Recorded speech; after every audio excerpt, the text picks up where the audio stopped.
Welcome everybody to the Synapse Philosophy Group. We're jamming tonight, and we're on D.D. Palmer's book, the 1914 book. We're on page, what are we on, 14 or 15? 15. 15. And this is Chiropractic, a science and art and the philosophy thereof. I'm Dr. Haig John, your host. We've got Christian, Alan Lichter, Carol, and Bob Crystal. Jeff Wack is on tonight. And we got our friend Barry Hobbs with the most awesome hat ever.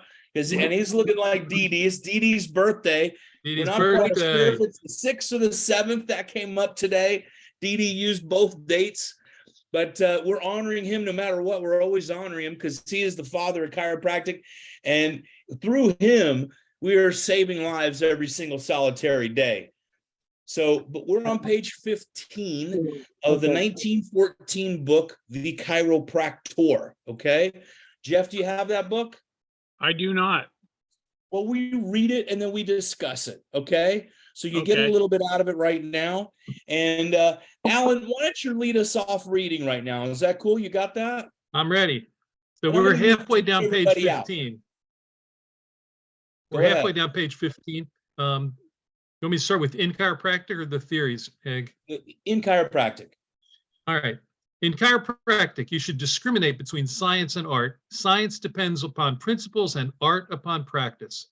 The theories of chiropractic become demonstrated facts, the practice and art. Let's pause Biology. 1 moment. Hold on 1 second. Because, we get caught up in that. And I think he just, it delineates things. This is how we do it. We talk about it. I know those are short paragraphs. Those reach paragraphs, and they said a lot, right? Chiropractic, you should discriminate between science and art. Science depends on principles, which are already established, let's say that, and art upon practice, which means we can improve on. You can't improve on science unless you get new scientific principles. The theories of chiropractic become demonstrated facts. The practice and art.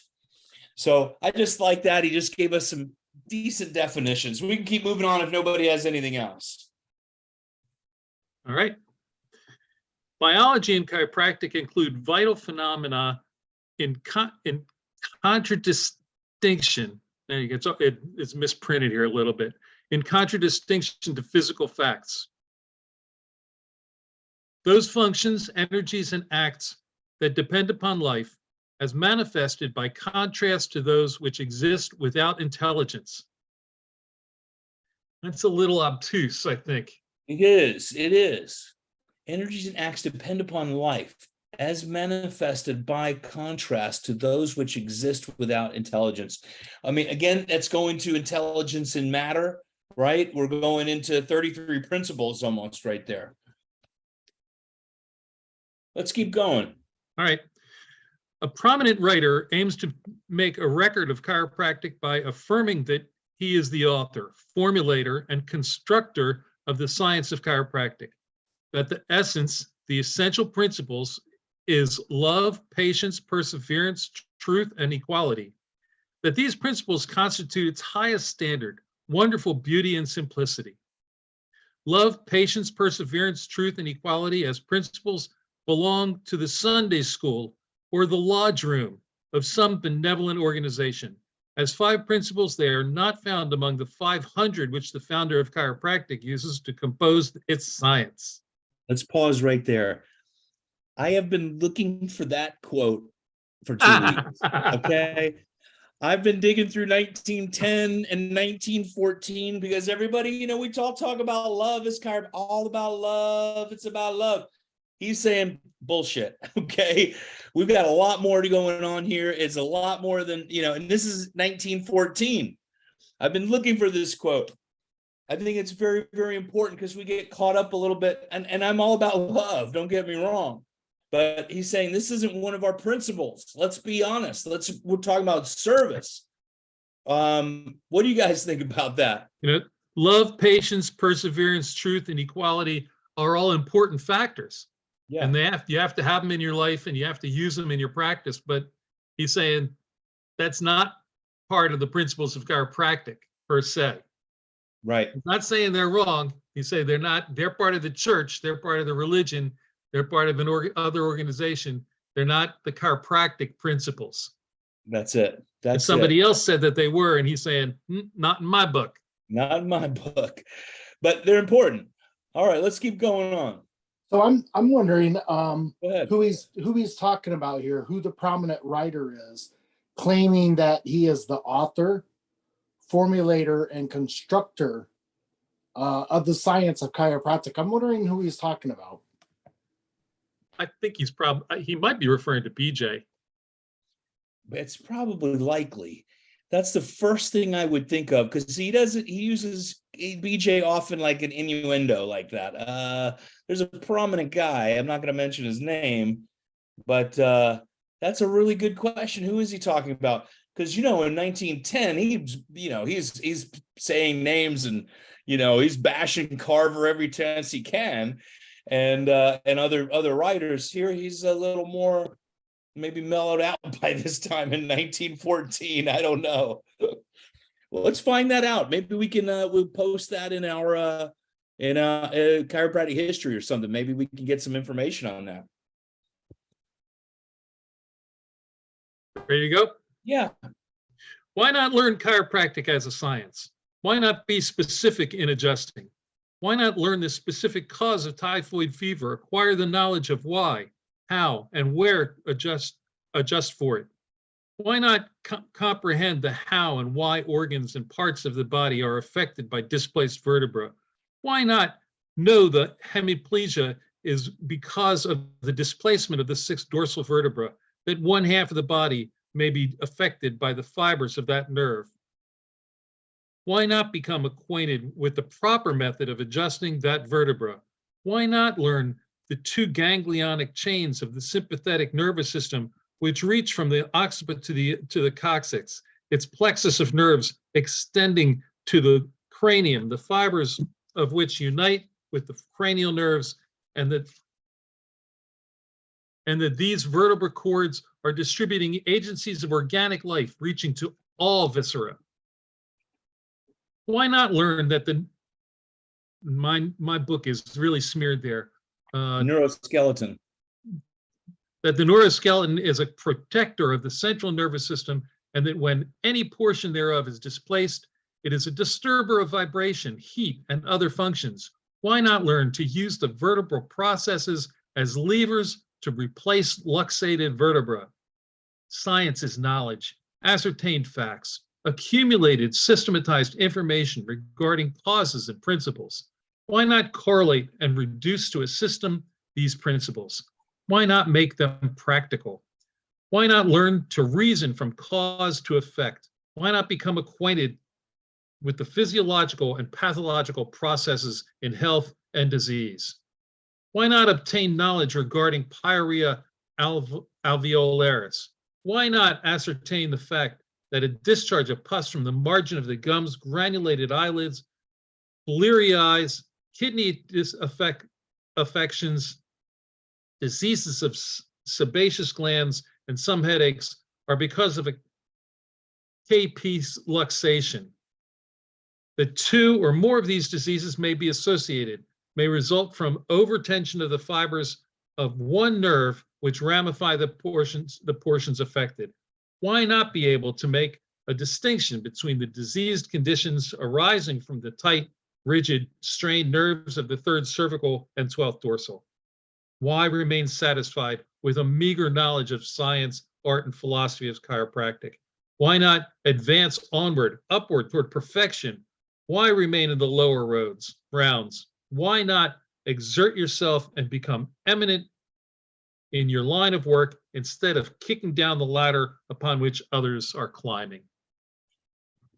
I remember last time when we went through the KP luxation kidney place, right, on the Merrick chart. But, again, this is D.D. Palmer. This is what I feel. Why think small? Why think small? Be big. And, it's part of that mission again. What do you guys get out of that? That was eloquent. Thank you for reading that, Alan. You did a great job. Thank you.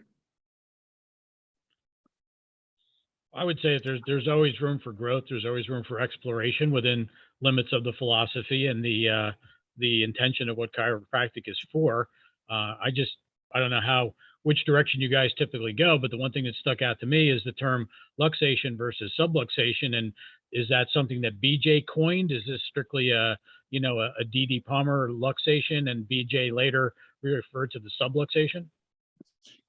D.D. used subluxation, and he was the one that did the research all those years and really looking through all the journals and collecting the spine models. He's the one that came up with the term subluxation. Or was that given through him from a spiritual inspiration? But that was D.D. Palmer. He does use the word luxation here often, though. What do you guys think about that? Good point, Jeff. There's a lot of whys here in this. Great job, Alan, reading that. It started off, I thought, quite poignant about how he was talking about relating to typhoid and the reason of how and why. And you instantly want to think, growing up in this world and the way we're trained, look for the cause and effect of typhoid outside the body.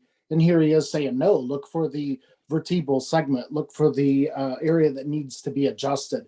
And then he goes into all these other why questions, and he gets into very symptomatic things there, which led to the KP luxation. And I believe that was from his earlier writings when he was talking about the luxations that were occurring. There's just a lot of questions on a lot of paragraphs here. It's all over the place, but it is very poignant, Dee, as Hag mentioned. Yeah, it's again, go ahead. As you say, I think that what he's doing here is saying, why not obtain more knowledge than we have? We know this. Why not obtain knowledge? We know this and that. We've got all this stuff that's named. We know all this, but why not ultimately make a distinction between what we know and what there's yet to know, and that we're going to grow and expand what we know, and why we don't be satisfied with the knowledge, with a meager knowledge of science, art, and philosophy of chiropractic? Why not advance onward, upward toward perfection? He's saying the whole thing is still a baby, and it's going to grow, and we're going to grow. And he talks about, in the past and other things we've read, he talks about removing subluxations and allowing the expression of innate and universal allows for the progression of people, allows us to grow and expand. That's a really good point, and not getting stuck. Yeah, we have a philosophy. You've learned some of the art. Are you going to give up on that? You're not going to try and get better. You want to improve. And in teaching, techniques myself is, I see a lot of more of the, older chiropractors coming in to learn new things, which I think is awesome. And where I see a lot of younger chiropractors, they know one thing, or they've learned Gonstead at a few seminars, and they think they know it all. And, it's constantly growing and expanding and learning more. And, this reminds me a little bit of the last statement. Really is on page 13 or 14 or somewhere around there on the 1910 book, is chiropractic as being the launching step for what's next. We don't know what's next yet. And it seems like that's what he's talking about in that end paragraph as well. Bob, you have something? Go ahead. Yeah, it seems like he was saying, as we might hear today, chiropractic's not about us all sitting around in a circle holding hands and singing Kumbaya. We gotta learn more about this and get ourselves right on what it really is. I think he saw that potential for us to do the first thing was there. Yeah, absolutely. And Pasquale used to say, what are you doing, sitting around staring at your belly button? He's talking about get to work. You've got a lot to do. I'm giving you the framework. Pasquale used to say to us too, and Sigafus, I work this hard so you don't have to, which really means I got you to this point. Now the rest is up to you. Keep going. It's not what we're just reading in here. I'm giving you what I've got. You can get more. And I get a lot out of that. I get motivation for it to grow and be better at everything that I do. And talking about the philosophy, demonstrating and practicing the art, and learning more of the science and how to communicate it and put it into practice. Fantastic. Thanks, guys. And it's, and we have to remember that the science that he's talking about is not just science, that it's general science, and the general science that's outside. We need to continually be aware of the science that's developing, like we've talked about here in the past about the Higgs boson particle, and that's the triune in expression of the triune. To be able to say that he had no clue about Higgs boson particles in 1910 or 1914, right? So we have to be able to take that science and incorporate it in our principles and say, is this explaining something we do? Is this something that expands what we do? The techniques that are available today, there's so many different ways to address the things that we are looking to do in correct subluxations are so expanded from the time when he was working.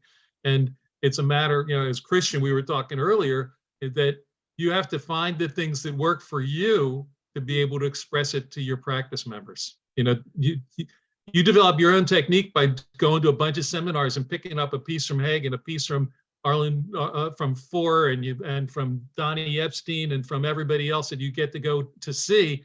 Every technique seminar you go to, you're going to learn something, and it's going to become part of the Christian technique. The one thing is not getting yourself confused with things too. Oh yeah. And really, and having a focused, idea of how to care for people. Should we go to this next paragraph? Go ahead. I was thinking at the end there, how nice DD was to say, why not to exert yourself and become eminent in your line of the work instead of kicking down the ladder upon which others are climbing. And I'm like, this is great. He is telling us to move forward, connect the science in us, the science with it, with the subluxation. However, remember the last page, he was just talking about a preeminent writer and how he was the author formulator, and yet he was ripping on that other chiropractor. And it's like, this is DD, the human being here. It's like, wait, here he is trying to be nice, but he just ripped on this other chiropractor, spreading the word of chiropractic. That was my point. Well, that's why I really think it is BJ. I do think I'm betting on BJ. I'm going to give 75%. He's talking about BJ in that one. I think that he would. We're assuming here, but I would think he would say BJ. I'm assuming that would be like Salon Langworthy or Denny or Carver. The people out west, the Wild West. Anyway, he may be saying this last line to them as well. Not just him saying it, but he's telling other chiropractors, hey, why not become eminent in what you do and not be kicking what somebody else does? Yeah, be amazing. You've got something amazing. Why downgrade yourself, by being an injector or whatever it is, there was a lot of people, you guys probably, I remember, so I think before you guys' time, not you, Carol and Bob, but you're more my age probably. But when Donnie Epstein was coming up, and oh God, maybe blank on the other name I was thinking of a second ago. But when he was coming up, people were going like, "Don't go listen to this guy. He's crazy. That stuff is just too weird." And now he's really accepted and prominent in the profession as in the work that he does. But back in the day, there were people would always say bad things about Donnie because it was just too strange. There's people with his waving spines and all that stuff. It's like, we used to have to. It was me and my buddy Wade Port. We would go way back in the PT room at Life because nobody ever went there. To do entrainments, do network, because we'd be flopping around on the table. But if you got caught doing it, you'd get expelled from school, literally expelled from school. So we'd have to sneak back. We're playing around and doing all that stuff. And then when there was the transition with Sid Williams, we were the first. I was just about to graduate when that happened. We were the only class, the first class network came on campus at that time. So that was the transition time that was what, 2003, something like that. So interesting. It's just interesting how things can change just in a moment. Well, thanks for that. I appreciate that, Al. That brought up some memories for me. Well, we are on nerve vibration. This is the next chapter. And I think there's a lot of good stuff in here. I have some few pages marked from before, but why don't we read a little bit of this one? Okie doke. Nerve vibration. The following is an answer to a 17-page article in the California Eclectic Journal by Dr. E.P. Bailey of Los Angeles, California. He says in part, lucky indeed shall we be if ever we succeed in throwing a gleam of light upon the modus operandi with which sense impressions are communicated to the intellect, the transformed into thought or consciousness. The marvel does not exist in our having eyes and ears, but in our being able to see and hear. Explain this, and perhaps you explain everything else that has hitherto puzzled our benighted understanding. And yet, the whole mystery may admit of an explanation so simple that when discovered, it will occasion universal surprise why nobody thought of it before. Nerve vibration. Nerve vibration is associated with consciousness. Without it, there would be no sensational intelligence, no activity which we recognize as life. The phenomena of sound is produced by vibrations of the atmosphere. The vibrations impinge upon the tympanum and continue inward over the acoustic and auditory nerve. The tension of the tympanic membrane is not fixed as are stationary membranes. It is as well adapted for the reception of one vibration or as another. In the absence of vibration, a condition of relaxation exists. Our knowledge of unlimited variation of sound is recognized by the infinite diversity of nerve vibrations. Consciousness is determined by and must accord with acoustic vibrations. Now, hold on 1 second right there. That last sentence, consciousness is determined by and must accord with acoustic vibrations. What's he getting at with consciousness? You know, that's a big statement right there. Acoustic vibration and consciousness. Yes, there's something in there that relates to that. Give me a second too. Sound is produced by vibration. Well, the other guy asks the question. He says, you know, that the whole mystery may admit the explanation is so simple. He asks, that's it. Marvel is not to exist in our having eyes and ears, but in our being able to see and hear. Explain this, and you explain everything else that has hitherto puzzled and benighted mankind. It's how does it get to be from that vibration to a conscious thought that you heard something, right? Yeah. How does it, you know, and that's the mystery. And that's innate and universal at work, but we still don't have an explanation for what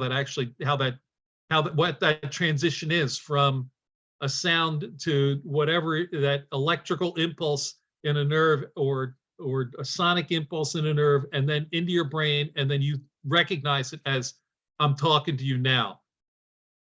I mean, it's mind-boggling of how that happens. I mean, I'm in awe of the body, from hearing to sight, even words. I mean, that we're able to communicate with these weird sounds that we make out of this mouth, you know, and then the ears are able to understand it.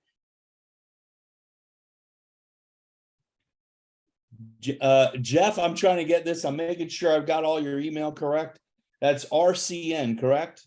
Correct. .com. Okay, there we go. Oh, there you go. I think I had you already. There we go.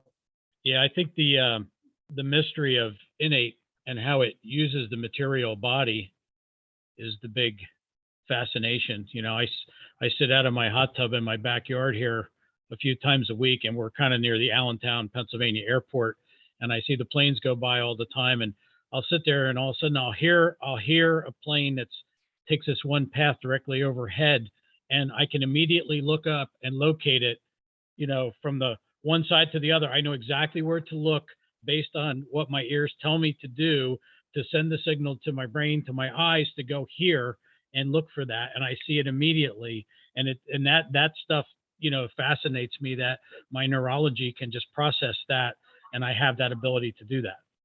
It's incredible. And you just, you zero right on it, and because you've refined it, just that magic. It's magical, really. Absolutely. Thanks for that.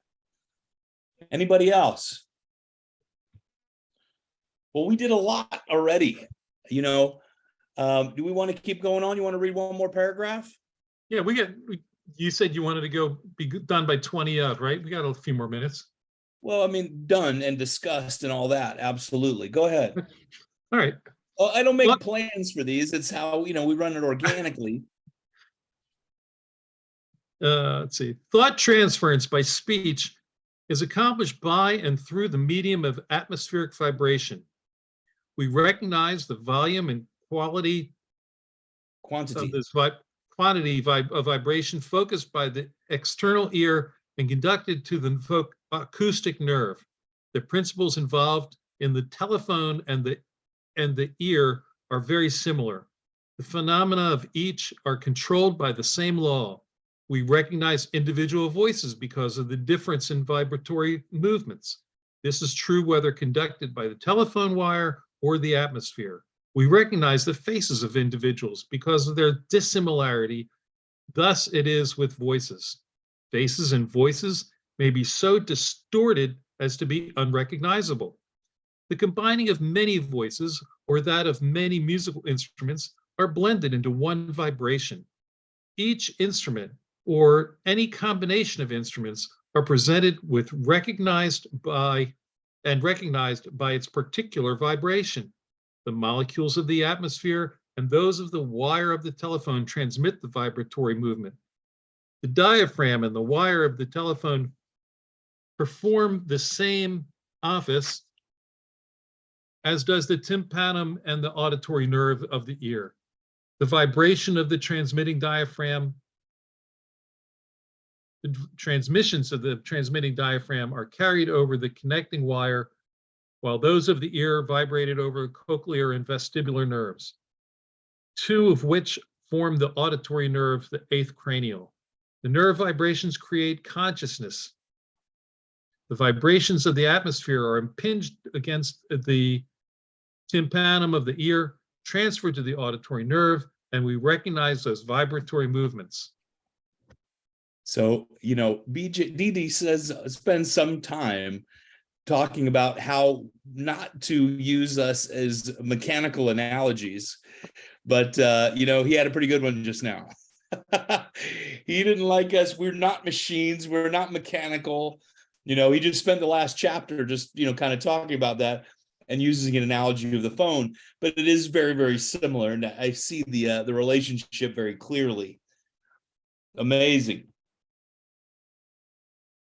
So we want to keep going. We can get through this if you want. Yeah, we can go on a little more. The disagreeable popping of the gas engines may be rendered noiseless by a set of discs so arranged as to deflect the vibrations, causing them to whirl similar to the water in an eddy. Echo, a repetition of a sound, the reiteration of the oscillating waves of the atmosphere reflected. The energy expended upon the rebound is sooner or later lost. A stick of timber 50 feet long, more or less, is stuck at one end.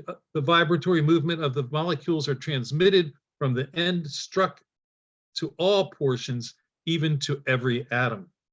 The particles of a tuning fork vibrate when struck. Its vibration is determined by the force of the stroke. Not only the particles of the fork vibrate, but the prongs move in a wave-like motion. This double movement of the atoms may be likened to waves of water, which consist of an enormous amount of molecules, the drops of which move freely with each other. A good illustration of molecular oscillation. The vibrations of the tuning fork are communicated to the atmosphere, impinged against the tympanum of the ear. The mucous membrane is well supplied with the tympanum plexus of the glossopharyngeal nerve. These vibrations continue over the auditory nerve, are recognized by consciousness. The tuning fork is used to tone instruments to get pitch. Pitch is the rate of vibration. The vibrations of the voice is made to harmonize with those of the tuning fork. I have just said that there are two separate and distinctly different movements of the atoms of or molecules of substances. The movement of one atom against another or others, for it touches all those which surround it, creates heat. The movement of a great number of these body atoms create within us consciousness. Let's stop there. Yeah. Because then he's going to get into some energy and some other things. Because, what I think he's really trying to get to is give us another deeper understanding of tone, right? And how the vibration of the universe works. All right. So we've got a plan, and getting to, not just getting through this book, but honoring this book.